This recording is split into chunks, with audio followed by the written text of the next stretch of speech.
ओम साईराम। शिरडी साई बाबा सत्संग में आपका स्वागत है। बाबा के भक्त उन्हें शाश्वत ब्रह्म, सर्वोच्च ईश्वर और सद्गुरु के रूप में पूजते हैं। बाबा का प्यार उनके भक्तों के प्रति असीम है। वे उनके भक्तों का ख्याल यहाँ तक रखते हैं कि कभी कभी उनके भक्तों की बीमारियों को भी अपने ऊपर ले लेते हैं और उन्हें ठीक करते हैं। श्री साई सच्चरित्र के अनेक संदर्भों में यह दर्शाया गया है। बाबा के महासमाधि के बाद भी हम उनके ऐसे दिव्य आशीर्वाद का अनुभव कर रहे हैं। आज मैं मेरे साथ किया हुआ बाबा का एक चमत्कारिक अनुभव आपको बताऊंगी। एक समय मैं लगातार बुखार से पीड़ित थी, जो नियमित दवा के बावजूद कम नहीं हो रहा था। उस चुनौतीपूर्ण समय के दौरान मेरे मित्र और मेरे कलीग्स पद्मावती जी, मणि जी और अजित सिंह जी अक्सर मुझसे मिलने के लिए आते थे और मुझे पीड़ा से सहने की हिम्मत देते थे। वे तीनों भी साईं बाबा के भक्त हैं। उन्होंने मुझे आश्वस्त किया कि बाबा के प्रति मेरी भक्ति निश्चित रूप से मुझे ठीक कर देगी। उस दौरान इन तीनों ने मेरी बहुत सहायता की, जबकि मैं लीव में रही थी। अजीत सिंह जी, जो बाबा के एक समर्पित भक्त हैं, उन्होंने मेरे ठीक होने के लिए बाबा से प्रार्थना किया। यहाँ बाबा का चमत्कारिक अनुभव मुझे मणि जी के प्रार्थना से मिला। मणि जी अक्सर साईं बाबा मंदिर जाया करती थी। एक दिन वह सिकंदराबाद के पिकेट नामक स्थान के साईं बाबा मंदिर जाती हैं और बाबा की मूर्ति के सामने मेरे स्वास्थ्य के लिए प्रार्थना करती हैं। जब वह प्रार्थना करके लौट रही थी तो उन्हें ठीक बाबा के पोशाक में एक व्यक्ति उस मंदिर में बैठा हुआ दिखता है। वह व्यक्ति मणि जी को बुलाता है और कहता है कि क्या तुम अपनी सहेली के ठीक होने के लिए प्रार्थना कर रही हो? चिंता मत करो बेटी, मैंने तुम्हारी सहेली का बुखार मेरे ऊपर ले लिया हूँ। अब तुम्हारी सहेली बिल्कुल ठीक हो गई है। चाहो तो मुझे छू कर देखो, तुम्हारी सहेली की बुखार मुझ पे महसूस करोगी। यह बात सुनते ही मणि जी ने आश्चर्यचकित होकर उन्हें छुआ और पाया कि उनका शरीर बुखार से जल रहा था।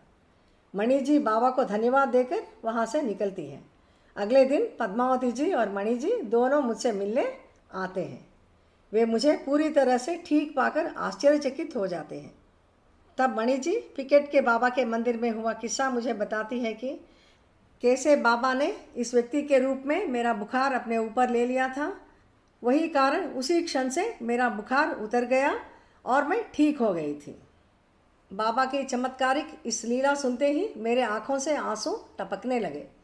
हम तुरंत मेरे घर के पूजा मंदिर में बसे बाबा को कृतज्ञतापूर्वक अपना आभार व्यक्त किया। यह अनुभव एक गहरा अनुस्मारक है कि बाबा अक्सर अपने भक्तों के बीमारियों को दूर करने के लिए उनके बीमारियों को अपने ऊपर लेकर उनकी रक्षा करते हैं। ऐसे कई घटनाएं श्री साई सच्चरित्र में वर्णित हैं। उनमें से कुछ हम आज संक्षिप्त में याद करेंगे। श्री साई सच्चरित्र के अध्याय 7 में यह बताया गया है कि एक बार बाबा द्वारका माई के धुनी के पास बैठकर अचानक अपना हाथ अग्नि में डालते हैं। उस समय वहाँ उपस्थित श्यामा यह देखते ही बाबा को पीछे की ओर खींचता है और बाबा से यह कहता है कि देवा, आपने ऐसा क्यों किया? तब बाबा बताते हैं, अरे श्यामा, एक बच्चा अपनी माँ की गोद से फिसलकर लोहार की भट्टी में गिर गया था। घबराहट में माँ को पता नहीं चला, लेकिन जैसे ही बच्चा गिरा मैंने उसे बचा लिया। मेरा हाथ जल जाए, लेकिन मैंने उस बच्चे को तो बचाया।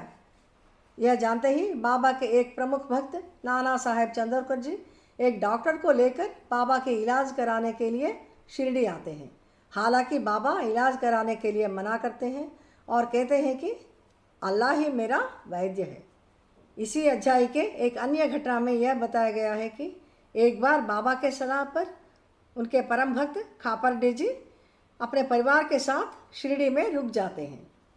उस दौरान उनका छोटा बेटा बुखार से गंभीर रूप से बीमार पड़ जाता है और उसे प्लेग की बीमारी लग जाती है, जिससे उसकी माँ श्रीमती खापरडे जी बहुत डर जाती हैं और बाबा से उनके बेटे को ठीक करने के लिए अनुरोध करती हैं।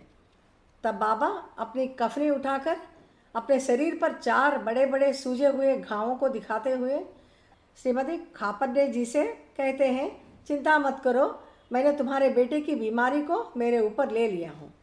वह अब बिल्कुल स्वस्थ हो गया है। श्रीमती कापरडे जी यह देखती हैं कि उनका बेटा बिल्कुल ठीक हो जाता है और उसका बुखार उतर जाता है। ये घटनाएं बाबा की असीम करुणा और अपने भक्तों के कष्टों को अपने ऊपर लेने की तत्परता को दर्शाती है।